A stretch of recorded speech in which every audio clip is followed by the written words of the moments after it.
Estamos viendo la historia medieval de los reinos hispánicos. Hablemos de economía y sociedad en la plena Edad Media, los siglos XII, XI y XIII. Hay que decir que encontramos cierta contradicción entre el feudalismo pleno y el auge de las ciudades. Ya dijimos, no obstante, que la ciudad nace como consecuencia del excedente generado por el rural feudal. Es una consecuencia de este régimen de explotación. No existen compartimentos estancos entre el mundo rural y el urbano, entre el mundo de señores y vasallos y el mundo de burgueses y artesanos. De hecho, la demanda de las necesidades alimentarias de las ciudades hace tirar de la economía agropecuaria. Las ciudades son fruto del feudalismo pleno, pero al mismo tiempo su desarrollo transforma ese feudalismo pleno que tiene su base en el mundo rural, ya que nunca dejará de ser el motor del crecimiento pleno medieval. Se ve un cambio socioeconómico, político y de mentalidades a lo largo de la edad feudal que se va a encontrar permanentemente entre el poder señorial y el apoyo de la monarquía, que intenta instaurar un interés de Estado, por encima del poder de la clase señorial a la cual pertenece el propio monarca.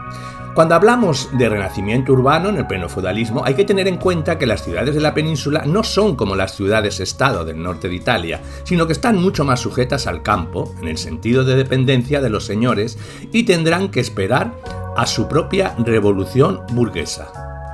El factor diferencial de la península con respecto a Europa durante buena parte de la plena y baja Edad Media es el peso de la Reconquista, que modela las clases sociales, sobre todo las fundamentales para el periodo, señores y vasallos. Lo que pasa es que los señores feudales no se plantean animar ni industria ni el comercio, ni siquiera el mundo urbano, pero con un influjo de la monarquía van entrando en el aro. Con reticencias porque saben que generan un poder y unos excedentes económicos que ellos tienen difícil controlar. El señor feudal no promueve, en términos generales, las innovaciones, industria, ciudad, comercio, sino que persigue la obtención de recursos a partir de la Reconquista. En el XI, XII y XIII, junto a la reactivación urbana que asistimos a un fortalecimiento territorial de los señores. En términos modernos, diríamos que el señorío era una formación parasitaria. Estamos a hablar de la corona de Castilla y de Aragón, menos de Cataluña, que es una excepción, y a final del siglo XIII, en Cataluña, hay una gran industria textil y un tipo de comercio internacional con el Mediterráneo, y posee unas características ajenas al resto de la península ibérica, ya que en Castilla y el resto de Aragón tienen unas características más retrasadas en cuanto a las ciudades con industria y comercio. Aunque la ciudad medieval la hay que entender como parte del sistema feudal, no como algo ajeno. En Cataluña, con ese auge de la burguesía, va a seguir ya en la Baja Edad Media un periodo de segunda servidumbre que dará lugar a una crisis muy fuerte en el siglo XV. Es decir, esta reacción señorial feudal será el germen de la Guerra de los Remenca, revuelta popular de 1460. Está junto con los mandiños, son un punto de referencia para la transición del siglo XV al XVI. El auge demográfico, que sigue al renacimiento urbano y económico, se refleja también en los reinos cristianos de la península ibérica, y hay que tener en cuenta que en la península impera un feudalismo de cruzada, que quiere decir que el incremento de la población que se produce entre los siglos XI y XIII es consecuencia del aporte de nuevas tierras y hombres, a raíz de la anexión de la Media España, del Al-Ándalus y sus territorios por parte de los reinos cristianos. Es un factor distintivo con respecto a Europa. El incremento demográfico es menos producto del desarrollo de las fuerzas productivas y mucho más de la política de rapiña por parte de la nobleza castellano-aragonesa, siguiendo la senda goticista. Nuevos señoríos y nuevos vasallos surgen con ese gran aporte de tierras y hombres. Hay que tener en cuenta ese 500.000 de musulmanes que valoraba García de Cortázar y que se produjo durante la fase más decisiva de la Reconquista.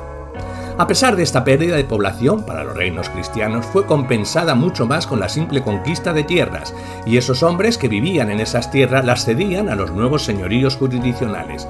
Se dice, los que repueblan las nuevas tierras desde el norte lo hacen en detrimento de la población del norte, y se puede afirmar que el fenómeno de incremento poblacional es de tipo político-militar, más que económico.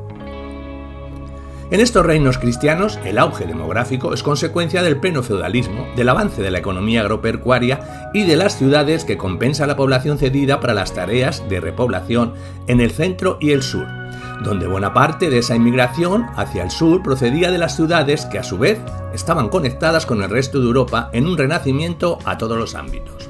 Hubo pues cierta compensación entre las expulsiones y la conquista de nuevas tierras y vasallos.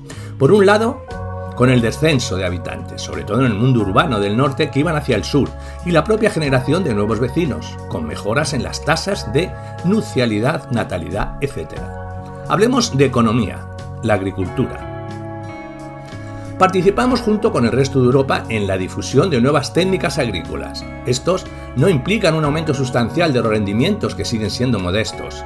Lo que sí supone es un progreso y que son los desarrollos avanzados de las economías agrarias recuperadas del Islam. Por ejemplo, las tierras en regadío en el levante peninsular con mantenimiento de campesinos musulmanes.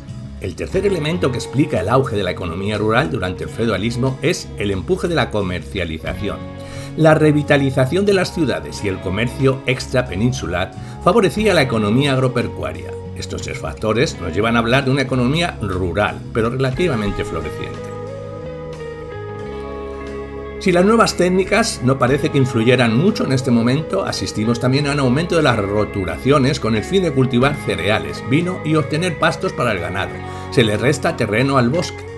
Bien fuese para alimentar a las ciudades o para el comercio, entre los cereales destaca el trigo, que es el cereal de los ricos hombres y de los sectores privilegiados. Para las clases populares, en el campo y la ciudad se mezclaba el trigo con el centeno, la avena y la cebada para realizar el pan. El vino es otro producto en auge para las ciudades, pero también para un comercio superior al de las ciudades, siendo muy requerido por las clases privilegiadas. El ganado, por su parte, es sobre todo ovino, ya que la lana es uno de los productos estrella de la economía castellana. Con los siglos de la era dorada de la trashumancia, se trata de una producción y un comercio controlado por los señores feudales que logran tener un beneficio directo e inmediato sobre esta realidad del comercio urbano. Esto lo intentan por otras vías, caso de Galicia y las alcabalas, siempre con la sombra de amenaza del señor feudal sobre la ciudad, que se hace efectiva con la crisis de la Baja Edad Media. Como herencia del Al-Ándalus está la huerta en Valencia y el olivo en Andalucía del sur y del este. Las ciudades promueven también la pesca. Otro sector importante es la producción de sal. Estas generan numerosos impuestos indirectos. Los alfolíes, fuente importante en principio para el rey, pero también para las ciudades y los señores feudales que se adueñaban legal o extralegalmente de estos impuestos indirectos que gravaban el comercio. Por último, y en contradicción con lo dicho, las nuevas roturaciones reducen la parte de tierra dedicada al bosque. Por otro lado, hay un incremento de las talas como consecuencia de la demanda de madera para la construcción, salvo la casa de los señores, torres e iglesia, y posterior calefacción de casas, construcción de navíos, para cubas destinadas al vino. Es una manera avanzada de construir casas, frente a un mundo campesinado que normalmente se hacía con paja, barro, adobe, es decir, unos materiales más volátiles. Hablemos del mundo urbano. Entre los siglos X al XII tiene lugar la transición de los burgos altomedievales de las villas y ciudades fortificadas, características de la plena Edad Media. Son ciudades poco habitadas en general y de escaso tamaño, ya que en algunos casos se conservan las murallas, como las romanas, reutilizadas de Lugo, conociendo así su perímetro. Nada que ver con las ciudades islámicas, pobladas por decenas o centenares de miles, como el caso de Córdoba. Aún así, supone un salto importante, ya que se parte de unas sociedades plenamente ruralizadas. Se caracterizan por murallas de piedra que sustituyen a empalizadas de madera o en algún caso, como Galicia, que las referencias a muralla no están claras. Damos por hecho que lo que había era un muro alto. Las murallas suelen ser de cantería, capaces de soportar un asedio y un asalto de un ejército feudal. Todas ellas tienen un alfoz, es decir, una tierra jurisdiccional circundante, sobre el que se ejerce un señorío colectivo. En la zona andalusí, ese territorio tenía una finalidad militar, ya que servía como obstáculo, una zona de resistencia ante un posible atacante. Encontramos también los concejos, que no existían en Al-Ándalus. En principio eran abiertos, pero se acabarán por cerrar. Es un inicio de la democracia municipal muy destacable, condicionadas únicamente por el señor feudal, que en algunos casos controla la ciudad, aunque en Castilla y Aragón se intenta dar una autonomía a la ciudad. Su autonomía se basaba en el fuero o una carta a Puebla, un documento por el cual los reyes cristianos y señores laicos y eclesiásticos de la península ibérica otorgaban una serie de privilegios a grupos poblacionales con el fin de obtener la repoblación de ciertas zonas de interés económico o estratégico durante la Reconquista. constituyó la primera manifestación de derecho local. Por supuesto, los reyes tuvieron un papel fundamental en crear estos entes relativamente democráticos como islas en un océano feudal. Buscaban en las ciudades un apoyo político para no depender en exceso de los señores feudales, laicos o eclesiásticos. Por otro lado, tomaba medidas que favoreciesen la prosperidad pública para verse como un Estado árbitro, que se preocupa por el bien público. Se inicia en plena Edad Media una monarquía con pretensiones de Estado, más allá de lo feudal. Podemos hablar de una tipología para las ciudades de los siglos XI al XIII que tiene que ver con el avance de la Reconquista. Dejamos al margen a Barcelona, de origen romano, que se reutiliza como tantas otras durante la Edad Media como capital política del condado y posterior Principado de Barcelona, y genera esa expansión comercial de Aragón por el Mediterráneo, donde se ve beneficiada de ello, ya que va unida a esa expansión y ampliación de Aragón. Barcelona es el polo principal para el ámbito urbano, comercial e industrial. Hay tres tipos. Las creadas a lo largo del Camino de Santiago, que es el camino que es el principio de todo. Los primeros burgueses nacen a la vera del camino, conecta los reinos cristianos con el resto de Europa. Es un eje económico y de coordinación política. En la Alta Edad Media encontramos ejemplos tales como Santiago, León, Burgos o Jaca, capital de Aragón, antes de Zaragoza. Son las principales capitales. Se ve en el deslizamiento del poder político de Oviedo a León. El camino primitivo, cornisa cantábrica, deja paso al camino francés que recorre los reinos cristianos y genera unos pequeños y medios burgos que están en contacto con Europa y que atraen a una población extrapeninsular, francos y judíos. Es un camino de peregrinos, de comerciantes y de núcleos urbanos que se generan. La primera manifestación de ese resurgimiento de las ciudades donde los nombres venían dados con vilas o pueblas nuevas. También es la primera red urbana de la península ibérica. Otro tipo, las ciudades creadas en Castilla como consecuencia de la Reconquista y la repoblación, o también revitalizadas en núcleos anteriores, bien romano-germánico. Nacen en el sur de Castilla la Vieja, el sur de León, Salamanca, Soria, Segovia, Ávila. No son frutos del comercio, aunque lo generan y se beneficia, pero el comercio está en un segundo plano, a diferencia de las de Camino de Santiago. Son ciudades creadas por campesinos del entorno y fortalezas, por cuestiones militares, donde se genera una caballería villana, hombres libres de origen urbano que se trasladan del norte al sur para vivir en estos burgos, generando un movimiento que acaba fortaleciendo la feudal por la base. Pero, en principio, eran hombres libres que luchaban a caballo. Eran ciudades de frontera hasta que en el 13 la frontera se desplaza al sur, entre la conquista de Toledo y la de Sevilla. Otro tipo son que arrebatadas al Islam, sobre todo tras la caída del Califato de Córdoba, caso de Toledo, Sevilla, Córdoba, Zaragoza y Valencia. Eran las ciudades florecientes de la zona islámica. Hay una situación inversa del modo de producción estalista e hiperurbanizado al modo feudal, donde las ciudades aún empezaban a florecer. Para Castilla y Aragón fortalecieron la posibilidad de dotarse en un entramado urbano. El fenómeno de reutilización fue complejo.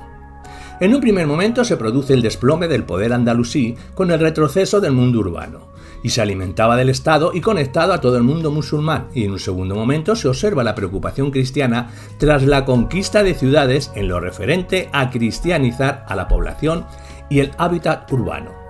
Por un lado, se traduce en la expulsión de musulmanes y traer cristianos del resto de la península, incluso Franco, de cara a resolver la minoría cristiana en esas ciudades andalusíes.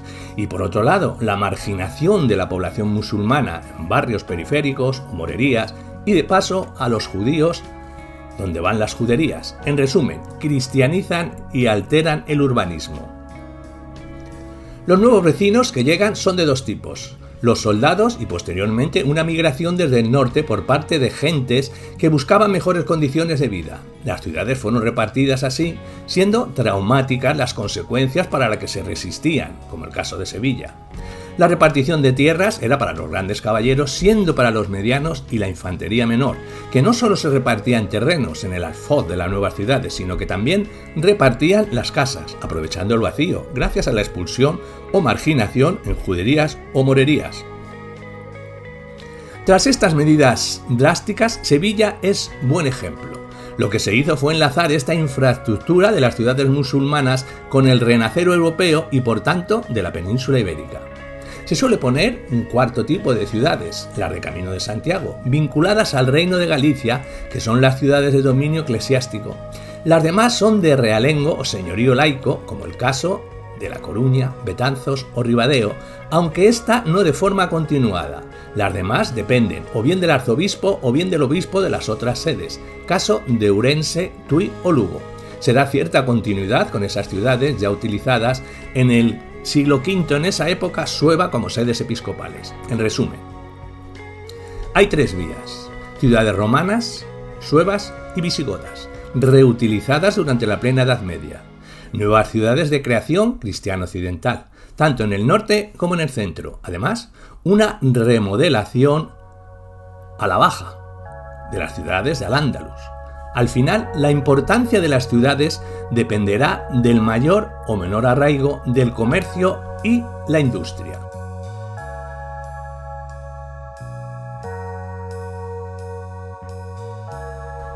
A continuación, hablemos del comercio. El feudalismo de cruzada no favorece el comercio, vinculado a la actividad industrial. No se producía, o no tanto, ya que los señores tenían dinero líquido, resultado de los botines cosechados en las racías o los impuestos de los reinos taifas. Nos centraremos en la actividad comercial, que avanzó sobre todo gracias a la demanda de las ciudades por un lado y por otro porque los gastos suntuarios de las élites feudales hacían espacio y necesario pagar con dinero productos de lujo que llegaban por el camino en un primer momento y por el Mediterráneo después, e incluso de Oriente. Estos gastos suntuarios crecerán durante la crisis del feudalismo entre los siglos XIV y XV. Es un sentido depredador el de esta clase. Encontramos varias novedades en esta época en lo tocante al comercio, local, medio y de largo alcance. En primer lugar, tenemos que decir que es ahora cuando florecen los mercados y ferias urbanas de ámbito en general comarcales. Hay un aumento de la circulación monetaria que alimenta el comercio. La plata sigue siendo el modelo carolingio y será la más importante en Aragón, mientras que en Castilla y León, siguiendo el modelo suevo y visigodo y beneficiándose del caudal monetario que obtenían del Al-Ándalus, el oro es la base del sistema monetario y las monedas de referencia. Se utilizaron monedas de plata, bronce y de vellón, estas últimas de menor entidad. El oficio de cambiadores, los primeros de los cuales aparecen en Santiago de Compostela en el siglo XII, donde los judíos asimismo se especializan en diversos oficios relacionados con los negocios como el comercio o cobro de tributos.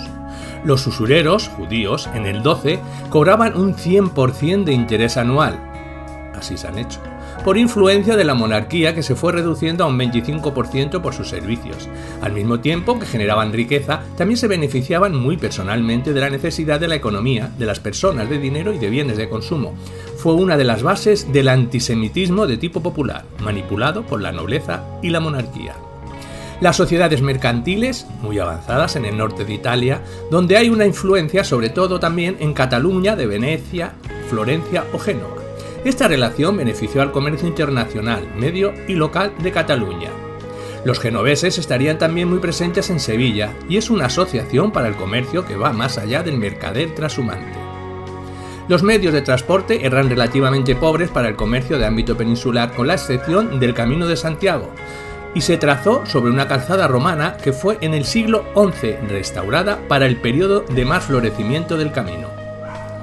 Surgen tres grandes polos a medida que avanza la Reconquista, uno en torno a Barcelona, otro en el Camino de Santiago y otro en Castilla, dividido entre Burgos y Sevilla. Esto hace que en el siglo XIII se produzca un desplazamiento en Castilla hacia el sur de su eje económico, consolidándose un eje vertical entre el Cantábrico y el sur que deja aislada Galicia de los principales tráficos económicos. Tiene el descenso de peregrinos y actividades comerciales en la Baja Edad Media como consecuencias. Es un encajonamiento comercial. Todo esto parece confirmar la tesis de Henri Pirenne, historiador belga, que decía que el comercio es aquello que genera las ciudades. No es así para las ciudades que surgen al calor de la Reconquista o de las ciudades recuperadas al Islam, que eso sí, en un momento de esplendor, fueron producto del comercio. Para el camino, desde Jaca a Santiago, es el comercio el que genera la red de Burgos. Son los reyes de Aragón quienes dinamizan con Navarra el camino. En cambio, Castilla supo ver la importancia que éste tenía para la Reconquista desde lo político, militar, no desde lo comercial. El comercio catalán y aragonés contrasta con la situación de Castilla. Barcelona, en el IX, X y XI, está muy activa en el comercio internacional de esclavos y otro, como el oro. Es una ciudad intermediadora entre la cristiandad y el islam. Ejemplo, en el siglo XII un viajero judío describe las naves arribadas en el puerto de Barcelona y con esta experiencia precoz, la corona de Aragón, Castilla completa la reconquista, se encarga de iniciar su imperio mediterráneo. En el siglo XIII la toma de Mallorca y Sicilia y en el XIV y XV conquista Cerdeña, Nápoles y Atenas. Hablemos de la sociedad. La parte segunda de este tema estará dedicada a las clases y grupos sociales. En los siglos centrales de la Edad Media asistimos al fortalecimiento de los nobles, que controlan la mayor parte de los obispados y abadías, además de buena parte de los cargos palatinos, constituyendo lo más destacado de las cortes y que cada vez acumulan más cotas de poder, primero en Castilla, en el siglo XI, y después en Aragón, en el XII. Lo anterior es consecuencia de la rápida conquista de territorios y de un fenómeno en la retaguardia: los vacíos dejados por la población del norte, que se marcha a repoblar el sur, favoreciendo una señorialización en el norte. Y se aprovecha la debilidad de campesinado para hacerse con propiedades e imponer mayores rentas y servicios feudales. También las atribuciones señoriales de tipo público que se unían al privado. Ya en el siglo XII crecen los honores y tenencias dados a estos grandes señores como premios por la reconquista. El señorío jurisdiccional se extiende, llenando los bolsillos de señores y con aportes de tipo mobiliario, personas, tierras. La nobleza castellana, entre el XII y el XIII, duplica su poder territorial y vasallático. En el siglo XII se generaliza la institución de mayorazgo que permite la conservación unitaria del patrimonio jurisdiccional y territorial. También se refuerza la concepción de estirpe, de linaje, es decir, la memoria genealógica de estas grandes familias. Pugnan con la monarquía, más en las zonas de Castilla, y eclesiásticos por el control de las tierras. La evolución de la nobleza se plasma también en la nomenclatura. De los ricos hombres o magnates altomedievales pasamos ya en el siglo XI a milities, guerreros, y también infanzones. Esta última se trata de una pequeña nobleza sin grandes propietarios ni vasallos y que despedían de la fuerza de su linaje, además de su dominio de las armas. Estos caballeros se fusionarán en el ámbito de las mentalidades de la plena Edad Media con los grandes señores, cuando estos quieren ser los primeros caballeros de sus estados. Otro estrato bajo de la nobleza que acaba convergiendo con los anteriores en constituir la base social de la pirámide feudal son los caballeros villanos, que encontramos en las ciudades fronterizas de Castilla y León. Aparecen en villas de repoblación, son fundamentalmente plebeyos que se distinguen porque podían mantener un caballo, compareciendo a la llamada del señor con su montura y arma. Todas las coronas acaban transformando estos caballeros villanos en hidalgos y acaban por engrosar la pequeña nobleza. No podemos dejar de hablar del campesinado, clase social mayoritaria durante toda la Edad Media. Habíamos visto cómo los siervos, colonos y campesinos libres se van unificando, y en la plena Edad Media podemos referirnos a ellos como campesinos vasallos. La mayoría es de origen libre, protegiéndose a sí mismos mediante las comunidades de aldea cuando se generalizan las aldeas. En la documentación se deduce por las tareas que comparten y las posesiones colectivas, caso de bosques o prados.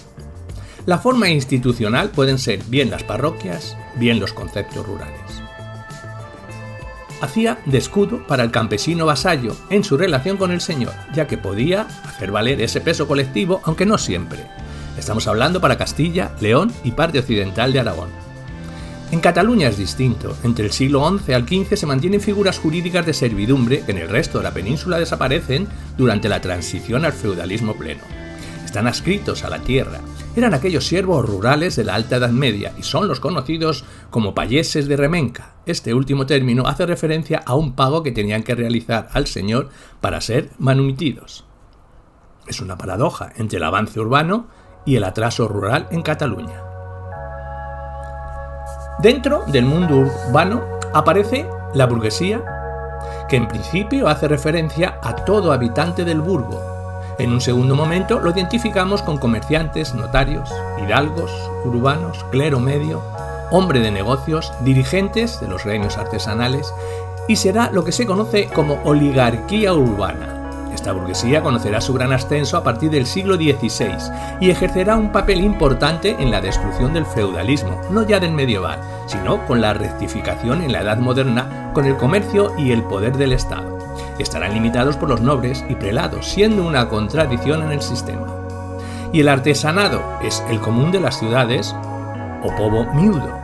Son trabajadores urbanos organizados en gremios que protagonizarán conflictividad interna con la oligarquía burguesa, aunque también se unirán a ellos para enfrentarse al señor feudal. En las revueltas del siglo XIV, como en la Irmandiña, la alianza campo-ciudad será algo habitual.